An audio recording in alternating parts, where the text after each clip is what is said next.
Hello everyone, welcome to the new video. Cost accounting की आज की इस वीडियो में हम हमारे पहले वाली दो वीडियो को ही कंटिन्यू करते हुए प्राइसिंग ऑफ मटेरियल इशूड के टॉपिक को डिस्कस करेंगे। और आज की इस वीडियो में हम सिंपल एवरेज मेथड और वेटेड एवरेज मेथड को डिस्कस करते हैं। तो आइए आज की इस वीडियो को स्टार्ट करते हैं और डिस्कस करते हैं इन दोनों टॉपिक्स को। तो एक बारी हम पहले से देख लेते हैं कि ये क्या हम टॉपिक डिस्कस कर रहे हैं। तो हम ये टॉपिक डिस्कस कर रहे हैं प्राइसिंग ऑफ मटेरियल इशूड। इसके अंडर में हम जो दो मेथड्स एक मेथड है कॉस्ट प्राइस मेथड।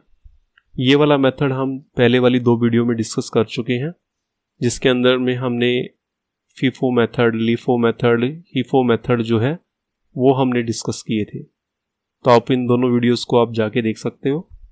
आज की इस वीडियो में जो मेथड हम डिस्कस करेंगे वो मेथड है हमारा एवरेज प्राइस मेथड। तो एवरेज प्राइस मेथड को हम टू पार्ट्स में डिस्कस करते हैं, एक तो सिंपल एवरेज मेथड में और एक वेटेड एवरेज मेथड। तो ये दोनों मेथड में हम क्वेश्चन किस तरीके से कैलकुलेट करते हैं, चलिए डिस्कस करते हैं हम लोग। तो सबसे पहला मेथड जो है सिंपल एवरेज मेथड है। तो सिंपल एवरेज मेथड क्या है कि सिंपल एवरेज मेथड में जब आप मटेरियल को इशू करते हो तो उस कंडीशन में आप जो है क्वांटिटी ऑफ मटेरियल को जो है वो इग्नोर करते हैं हम लोग। आप लोग ये इसमें कंसिडर नहीं करेंगे कि आपने कितनी क्वांटिटी जो है परचेज की है।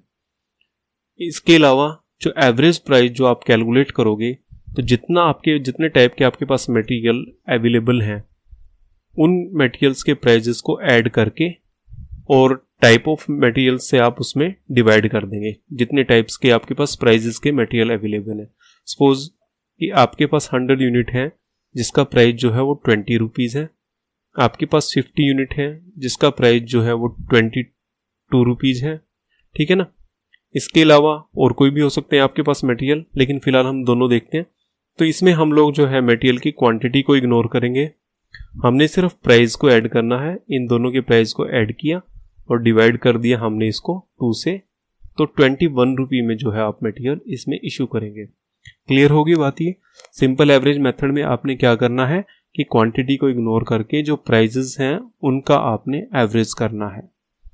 ये वाला मेथड कहाँ पर सूटेबल होता है, जहाँ पर आप लोग जो है इक्वल क्वांटिटी मटेरियल की मतलब इशू करते हैं और प्राइजेस के अंदर ज़्यादा वेरिएशन नहीं होता, तो वहाँ पर जो है आपका सिंपल एवरेज मेथड जो है वो यूज होता है। सिंपल एवरेज मेथड के एडवांटेज क्या है कि इस मेथड में हम मिक्स करते हैं किसका कि मार्केट प्राइस और कॉस्ट प्राइस का, मतलब जो आपने मटेरियल लेटेस्ट में परचेज किया है और जो पहले वाला मटेरियल है उन दोनों का हम जो है मिक्स करके जो है कैलकुलेट करते हैं एवरेज का। इसके बाद क्या है कि इसमें हम एवरेज करते हैं, तो इसलिए जो आप मटेरियल इशू करते हैं उसमें जो इशू ऑफ मटेरियल के प्राइस है उसमें इक्वलिटी सी बनी रहती है, मतलब एक जैसे ही प्राइजेस के ऊपर जो है वो आप इसमें मटेरियल जो है वो इशू करते हैं। इसके बाद इसका डिसएडवांटेज क्या रहते हैं कि जब क्वांटिटी ऑफ मटेरियल परचेज वेरिएट्स करती हैं डिफरेंट डेट्स में, मान लीजिए कभी आप 1000 क्वांटिटी परचेज कर रहे हैं, कभी आप 100 क्वांटिटी परचेज कर रहे हैं, तो ऐसे कंडीशंस में जो ये एवरेज जो है वो अनरिलायबल हो जाती है। और उसके बाद जो बार बार एवरेज जो है वो कैलकुलेट करना भी काफ़ी टिपिकल काम हो जाता है। तो ये इसके सिंपल एवरेज मेथड के जो है वो डिसएडवांटेज रहती हैं। तो एक इलस्ट्रेशन से हम इसको क्लियर करते हैं कि किस तरीके से हम सिंपल एवरेज मेथड में क्वेश्चंस को सॉल्व करते हैं। तो हमने स्टोर लेजर अकाउंट बनाना है, कुछ एक इन्फॉर्मेशन हमारे पास है। ये वाला जो है आपको मटेरियल रिसीव्ड होते हैं 4 दिसंबर, 12 दिसंबर और 22 दिसंबर को, और मटेरियल इशू करते हैं आप लोग 6 दिसंबर, 20 दिसंबर को एंड 25 दिसंबर को। तो इस क्वेश्चन को हम किस तरीके से सॉल्व करेंगे। फर्स्ट इन्फॉर्मेशन क्या है कि आपने 4 दिसंबर 2020 को आपने 200 kg गुड्स जो है वो रिसीव की है 10 रुपये पर kg के हिसाब से। तो आपने यहाँ पर ये मेंशन कर दिया रिसिप्ट में 200 kg 10 रुपये 20,000 रुपीज़, और सेम जो अमाउंट है वो आपके बैलेंस में आ जाएगी। इसके बाद सेकंड जो है 6 दिसंबर 2020 को इशू किया आपने 1000 kg। तो आपके पास स्टॉक में एक ही टाइप का जो है वो गुड्स है, तो आपने यहीं से ही इशू कर दिया 1000 kg को 10 रुपये के हिसाब से, 10,000 रुपये यहाँ पे आ जाएंगे। तो जो बैलेंस बच जाएगा आपका 1000 kg 10 रुपये वाला 10,000 रुपीज का। क्लियर होगी बात ये। नेक्स्ट क्या है कि 12 दिसंबर को फिर आपको गुड्स मिले हैं क्या 3000 kg आपने फिर परचेज किया है 12 रुपये पर केजी के हिसाब से। तो 3000 kg आ गया आपका 12 रुपये और आपके पास 36,000 आ जाएगा। ये 1000 3000 10 रुपये 12 रुपये और ये आपकी अमाउंट आ गई। ठीक है ना। अब नेक्स्ट में क्या है आपने, अब आ जाता है हमारे यहाँ पर कैलकुलेशंस करने वाला मेथड। 20 दिसंबर को आपने मटेरियल इशू कर दिया 2000 kg। तो अभी हमने पीछे देखा था कि आपके पास दो टाइप के मटेरियल थे यहाँ पे। तो एक का प्राइस तो था 10 रुपये और एक का था 12। तो हमने इसको डिवाइड बाई 2 किया तो 11 रुपये में आपने ये जो है वो इशू करना है, राइट। तो ये 2000 kg आपने इशू कर दिया 11 रुपये के हिसाब से 22,000 रुपीज़। ओके।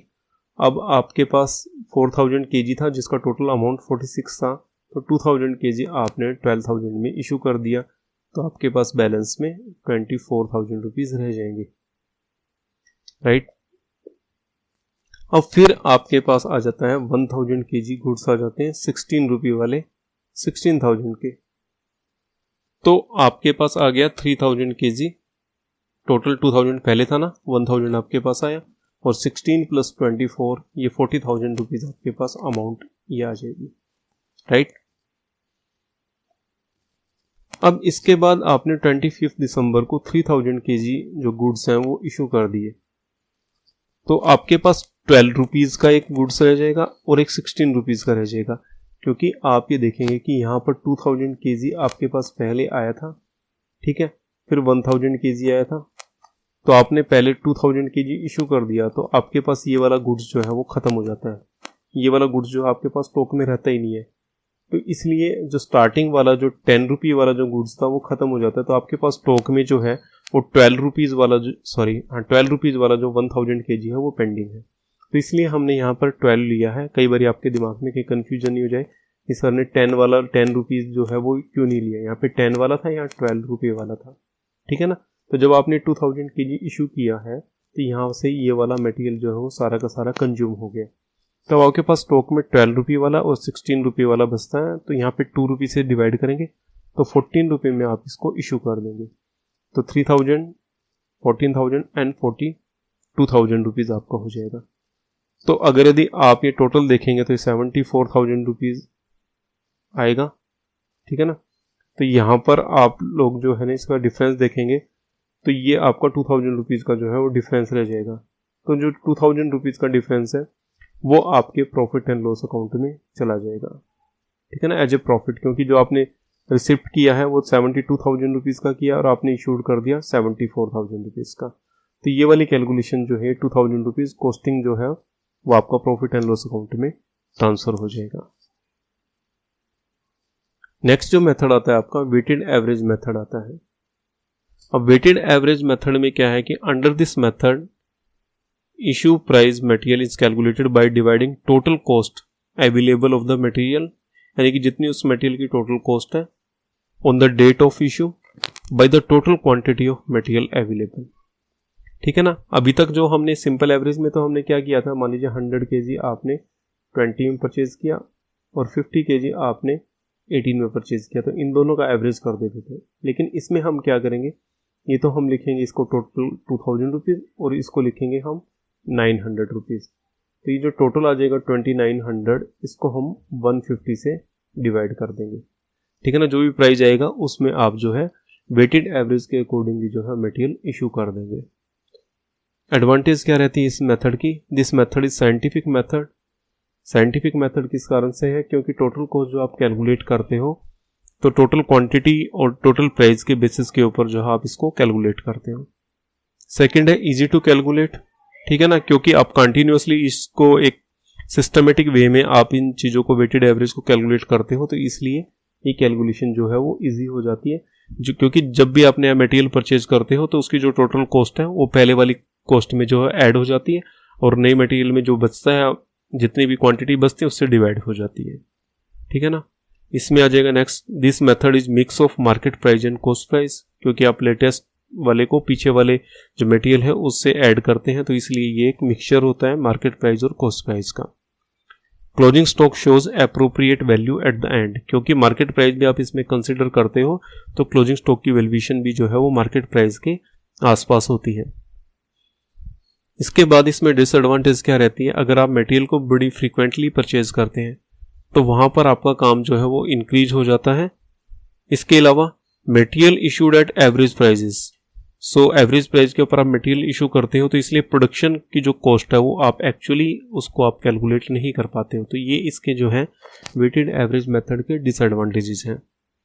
तो एक क्वेश्चन से हम इसको क्लियर करते हैं कि रिसीव्ड साइड जो है वो आपकी शो कर रही है क्या क्या है कि 1 दिसंबर को, 10 दिसंबर, 18 दिसंबर, 27 दिसंबर को ये आपको यूनिट्स जो है वो रिसीव हुई है। इसके बाद आपने 1 दिसंबर, 15 को, 20th, 22nd को, 31 दिसंबर को आपने मटेरियल जो है वो इशू कर दिया। इसके अलावा इंफॉर्मेशन है, दिसंबर 29 को 100 यूनिट इशू की हैं आपने, 10th दिसंबर को जो इशू की थी वो रिटर्न कर दी 29 दिसंबर को, और 20 यूनिट का जो है वो लॉस रहा 28 दिसंबर को। जब आपने स्टॉक की वैल्यूएशन की तो 20 यूनिट्स आपकी जो है वो लॉस में आ जाती है। अब सबसे पहले देखिए इंफॉर्मेशन है कि 1 दिसंबर को आपने 5000 यूनिट्स जो है वो परचेज की है 20 रुपये वाली, और उसमें से 4000 यूनिट आपने इशू कर दी है 20 रुपये वाली। तो आपके पास स्टॉक में जो है वो 1000 यूनिट बचती हैं, ठीक है। टोटल अमाउंट हम यहाँ पे पहले लिखेंगे 20,000 और उसका जो प्राइस रहेगा वो 20 रुपये पर यूनिट रहेगा। सेकंड में 10th दिसंबर को 2000 यूनिट रिसीव की हैं आपने 30 रुपये वाली, ठीक है।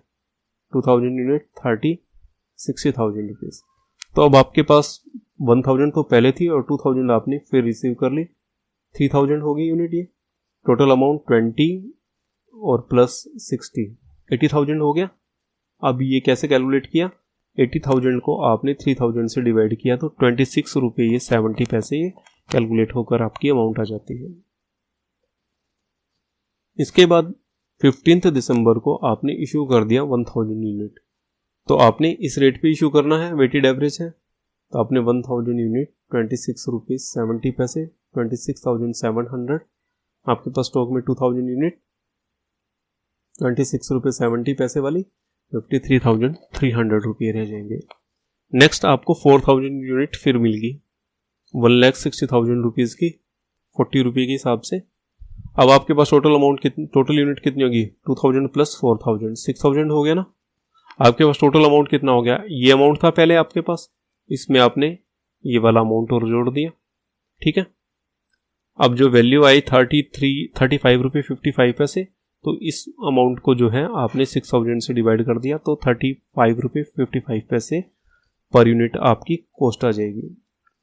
अब फिर 22 दिसंबर को इशू किया 2000 यूनिट्स, ठीक है ना। कॉस्ट प्राइस क्या रहेगी, इशू प्राइस जो रहेगी वो 35 रुपये 35 पैसा, 71,000 आ जाएगा। यूनिट में से आपने यूनिट रिड्यूस कर देना है, ठीक है, और प्राइस में से आपने प्राइस रिड्यूस कर देना है, तो रेट रह जाएगा आपका 35 रुपये 55 पैसे। नेक्स्ट फिर 3000 यूनिट रिसीव की हैं आपने 50 रुपये के हिसाब से, 1,50,000 यूनिट में यूनिट ऐड कर दोगे, ठीक है, और अमाउंट में अमाउंट ऐड कर दोगे, ठीक है ना। अब 2,92,200 को आपने 7000 से डिवाइड कर दिया, तो ये 41 रुपये 74 पैसे जो है ये पर यूनिट जो है आप इशूइंग प्राइस आ जाएगा। अब 28 दिसंबर को जब आपने स्टॉक वैल्यू किया तो 20 यूनिट जो है वो लॉस आ गया, तो लॉस को आपने इशू कर दिया क्योंकि आपने इसको यूनिट्स में से रिड्यूस करना है, तो ये रह जाएगा 6,980 यूनिट्स। तो ये अमाउंट सेम रह जाएगी, जो प्राइस है वो इंक्रीज हो जाएगा। अब इसके बाद 100 यूनिट जो है वो आपने रिटर्न कर दी, कब, जो कि आपने इशू की थी 15 दिसंबर को। तो 15 दिसंबर को आपने किस रेट में इशू की थी, 26 रुपये 70 पैसे में, तो वही रेट आपका यहाँ पे आ जाएगा तो आपने 6980 यूनिट में 100 यूनिट आपने ऐड कर दिया, ठीक है, और अमाउंट में अमाउंट ऐड कर दिया। पर यूनिट आपने कॉस्ट निकाल दी इसकी 41.65 रुपये। एंड लास्ट में आपने 3000 यूनिट जो है वो इशू कर दी। तो 3000 यूनिट आपने इशू की 41.65 रुपये। ये आ गई आपकी अमाउंट 1,24,900 रुपीज़। यूनिट में से आपने यूनिट लेस कर दिया, अमाउंट में से आपने अमाउंट को लेस कर दिया। ये आपका बैलेंस रह जाएगा 1,69,920 रुपीज़ 41.65 रुपये के हिसाब से, ठीक है। तो आज की इस वीडियो में हम इतना ही डिस्कस करेंगे। Thank you for watching. अगर यदि आपको कोई भी क्वेरी है आप कमेंट सेक्शन में मेंशन कीजिए। आपको वीडियो कैसी लगी, लाइक शेयर और कमेंट कीजिए। Thank you so much.